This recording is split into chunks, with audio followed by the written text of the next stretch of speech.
Radhe Radhe. My name is Kritika. ये मेरी first video है इस चैनल पे रिगार्डिंग आइल्स। और जैसे कि अगर आप आइल्स के लिए प्रिपेयर कर रहे हैं और सोच रहे हैं प्रिपेयर करने के लिए, तो आप इस वीडियो को देख सकते हैं। ये आपके लिए रिलेटेबल हो सकती है। सो आइल्स क्या होता है? आइल्स में जब हमें किसी भी फॉरेन कंट्री में पढ़ने के लिए जाना होता है तो आप आइल्स का एग्ज़ाम देते हैं। There are so many exams you can take to study abroad, but IELTS ऐसा बहुत सारी कंट्रीज़ में आप एलिजिबल हो जाते हैं आइल्स का एग्ज़ाम देने के बाद। तो in which I scored 7 bands without coaching. Okay, so मैंने खुद से ही यूट्यूब से ही सारी प्रैक्टिस की थी। सो इफ़ आप लोगों को लगे कि आपके लिए वीडियो बेनिफिशियल है तो आप देख सकते हैं, यू कैन प्रोसीड। ओके, तो सबसे पहले क्या होता है? आइल्स होता क्या? आइल्स हमारा क्या होता है कि हमारे एज आई टोल्ड यू आइल्स क्या होता है। अब हमारे आइल्स में कितने मॉड्यूल्स होते हैं? आइल्स के अंदर हमारे होते हैं 4 मॉड्यूल्स। ठीक है, 4 मॉड्यूल्स होते हैं, लिसनिंग, रीडिंग, स्पीकिंग, राइटिंग। ठीक है, मेरे पर्सनल एक्सपीरियंस क्या था, मेरे लिए थोड़ा राइटिंग टफ होता है, पर जितना मैंने अपने नोन से देखा है, मेरे फ्रेंड से देखा है जिन्होंने भी आइल्स का एग्ज़ाम दिया है, तो उसमें क्या हुआ था, सबका कोई ना कोई एक मॉड्यूल होता ना, वो थोड़ा वो होता उनके लिए टफ होता है। तो मेरा पर्सनली क्या था, राइटिंग था, बाकी का लिसनिंग था। तो it depends person to person, so ऐसा कोई कंपल्सरी नहीं है। होता ही है। तो मैं अपना पर्सनल मेरी स्ट्रैटेजी क्या थी कि मैं जिसमें मैं लैग कर रही हूँ उस पर मैं ध्यान दूँ, बट जहाँ मैं अपने मार्क्स बढ़ा सकती हूँ, फॉर एग्जाम्पल मेरी लिसनिंग बहुत सही थी तो मैंने वहाँ अपने मार्क्स इंक्रीज़ किए थे। ठीक है, तो लिसनिंग में क्या होता है, लिसनिंग में एक ऑडियो प्ले होती है। ठीक है, 4 पार्ट्स होते हैं। 4 पार्ट में फर्स्ट वाला सबसे इजी होता है, सेकंड वाले में एमसीक्यूज होते हैं, थर्ड वाले में भी आपके मल्टीपल अलग अलग तरीके के क्वेश्चन होते हैं। क्वेश्चन पैटर्न चेंज हो जाता है, कई बार मैप आ जाता है, कई बार नहीं आता, डिपेंड्स।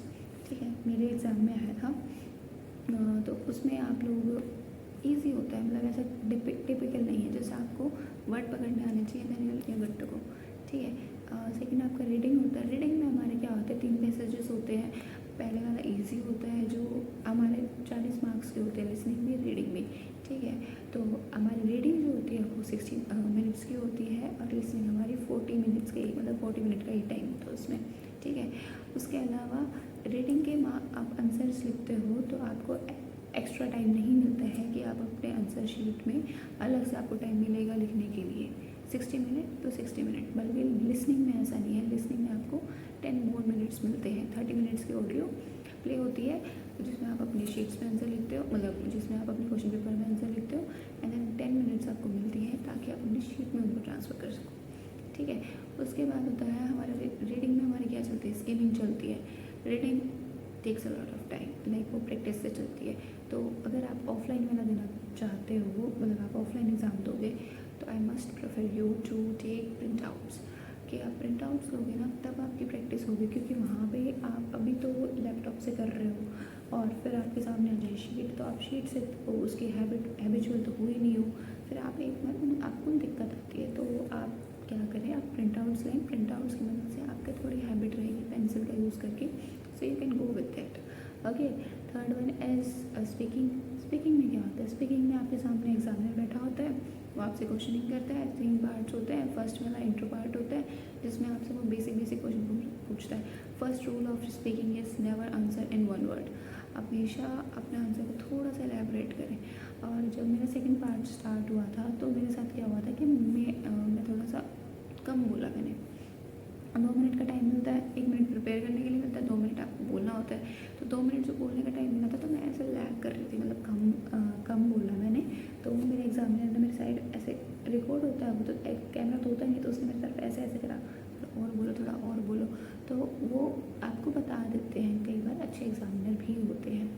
ठीक है, और स्पीकिंग में सही है। स्पीकिंग मैंने जैसे विदाउट कोचिंग किया था तो मेरे साथ क्या था कि विदाउट कोचिंग में मेरा ऐसे था, मैं अपने फ़ोन में रिकॉर्ड करती थी, सामने शीशा होता था, मिरर के सामने अपनी प्रैक्टिस करती थी। वीडियो दूसरे फ़ोन में, मम्मा के फ़ोन में चलाती थी, उसमें वो क्वेश्चन पूछता था, वीडियो पॉज करती थी, अपने फ़ोन में रिकॉर्ड करती थी, सामने कैमरा सामने मिरर होता था। तो ऐसे ऐसे मैंने प्रिपेयर करा था। ठीक है, no one was there to talk with me. आप बोलोगे मेरे तो घर में एनवायरनमेंट नहीं है भाई, मेरा तो ये दिक्कत है, मेरा वो दिक्कत है, so everyone has some issues, so it's that. Okay, हमें क्या करना है, हमें सॉल्यूशन पे फोकस करना है। मेरे पास सॉल्यूशन क्या था, मेरे पास सॉल्यूशन ये था कि मैं अपना प्रिपेयर। और हाँ, मेरा जो स्पीकिंग का था वो किस में से आया था, मकर आइल्स का टॉपिक आया था। मकर आइल्स की बुक में से एक टॉपिक आया था स्टार्स और प्लैनेट्स के बारे में, जो मैंने ऐसे लीव कर दिया था, ये तो आना ही नहीं है, मतलब ये वाला सीन था। ठीक है, उसके बाद हमारा फोर्थ जो इम्पोर्टेंट मॉड्यूल होता है वो हमारा राइटिंग होता है। 2 पैसेज लिखने होते हैं। फर्स्ट आपका ग्राफ हो गया, कुछ भी आ गया, बार चार्ट आ गया, लाइन चार्ट आ गया, ये सब होता है। सेकंड आपका कोई भी रिलेटेबल कुछ भी सिचुएशन दे देते हैं, वो उसको आपको करना पड़ता है। बॉडी इंट्रो करते हो, फिर बॉडी पार्ट 1 करते हो, फिर बॉडी पार्ट 2 करते हो, फिर कंक्लूजन लिखते हो। तो ये सारी चीज़ें आपको मिल जाएंगी मेरे चैनल पर वन बाय वन। ठीक है, तो हम अब डेली प्रैक्टिस कर सकते हैं। And if you want to know more about IELTS and if you want to prepare for IELTS with me, come here, join this channel. Okay,